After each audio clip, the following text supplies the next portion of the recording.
There was silence in the Vatican, but not the solemn kind typical of holy ground, rather a heavy, oppressive silence, the kind that clings to the walls when the end approaches. The sun had already risen above the dome of St. Peter's Basilica, but that morning it seemed even darker.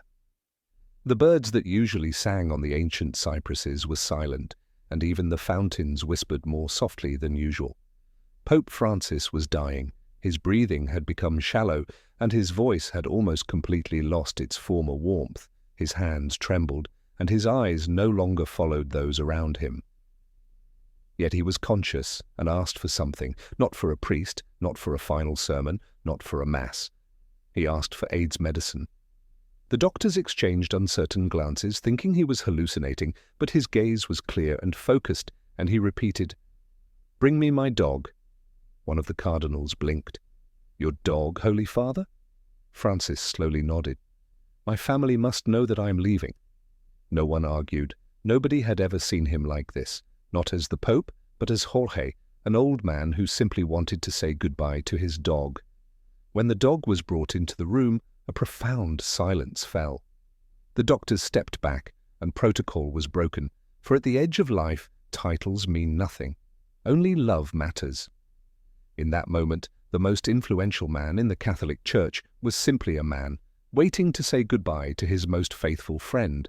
Estabbon was not a famous dog. He did not have an Instagram page, he did not give interviews, and he never appeared in photographs with the Pope. He was a mutt, short-haired, with ears and a tail that wagged more in rhythm than in greeting. He was Pope Francis's most treasured secret. Francis had met him in the Vatican gardens 6 years earlier. An emaciated, limping dog without a collar had wandered the Roman alleyways.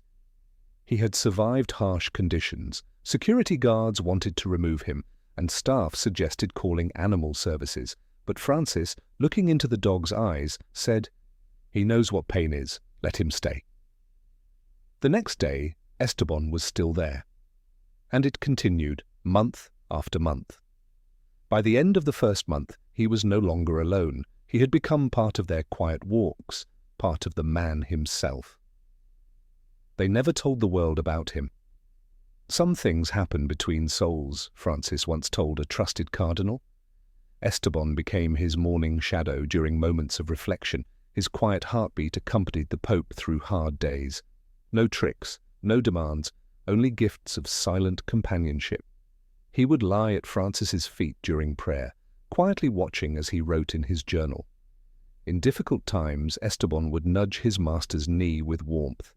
He never asked for anything but to stay close. Now Estabbon waited in the very garden where they had first met, sleeping beneath their special olive tree, unaware that his master was dying just a few hundred feet away. The clocks in the Apostolic Palace struck louder than usual, and each second felt like a countdown. In the center of it all, Pope Francis waited, eyes closed, lips slightly parted but not yet speaking. One of his aides, gasping for breath, rushed down the marble corridor, clutching a phone. "We found the dog. He's asleep in the garden but safe." Doctors, cardinals and staff, none knew quite how to handle this, or what they could hope for in these days of universal mourning. No one had been prepared for the dying Pope's final wish, to see his dog. Orders were whispered. Barriers usually reserved for diplomats were opened. The inner gates of the Vatican, rarely touched by animals, swung open with trembling hands. Meanwhile, under the olive tree, Estabbon stirred.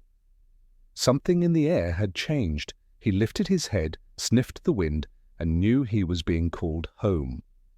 Slowly, as if following memory rather than command, he rose and ran, past fountains, stained glass and shadows, through centuries of history. His paws echoed against the stone floors, beating in rhythm with a slowing heartbeat.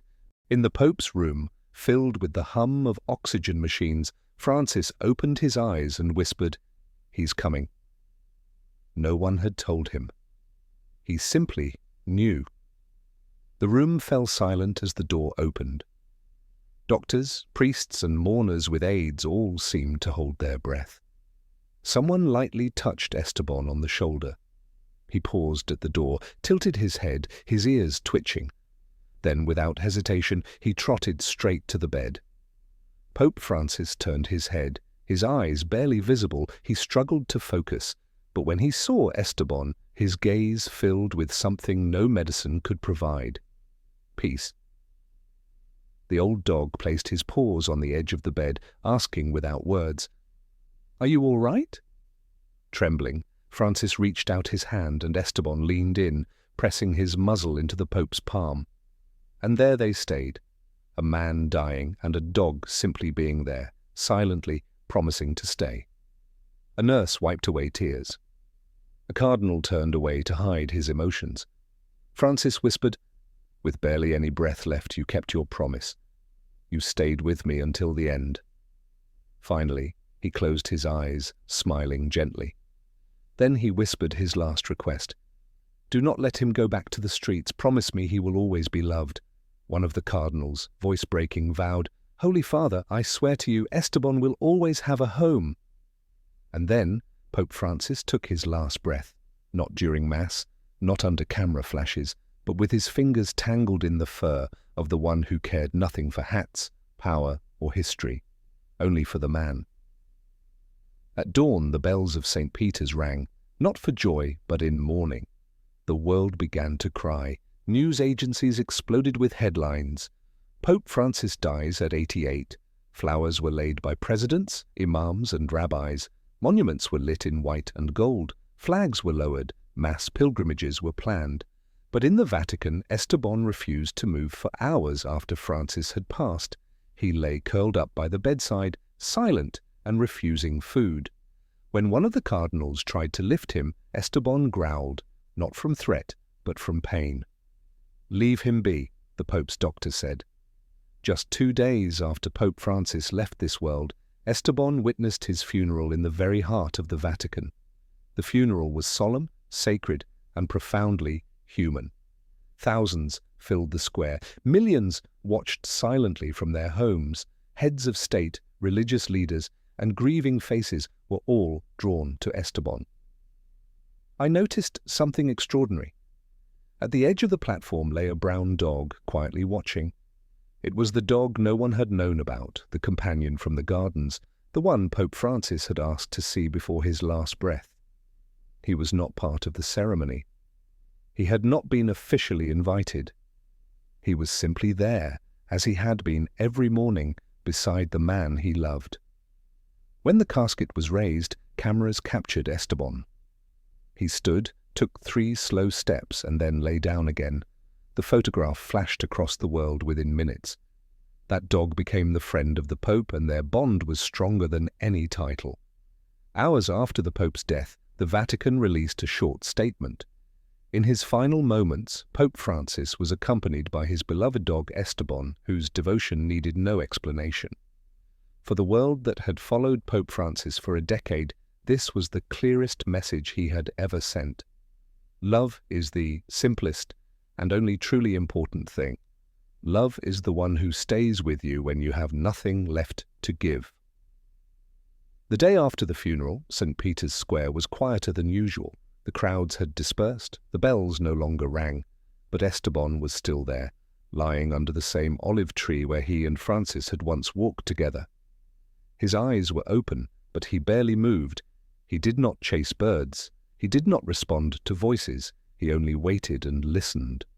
Mourners began to leave gifts, not at the main altar, but at the garden fence, candles, flowers, children's drawings of the Pope and the dog beneath the olive tree. Notes that said, "Thank you, dear one. You were with me in my final prayer. You taught us how to love without words." That day, the Vatican published a second statement. Estabbon will remain with the Vatican Guards. He will be loved and cared for by those who were close to the Holy Father. He is not just a dog, he is part of the legacy. Soon after, a small bronze plaque was placed near Pope Francis's favourite bench. It read, "Here they sat." Not as a formality, but as a memory.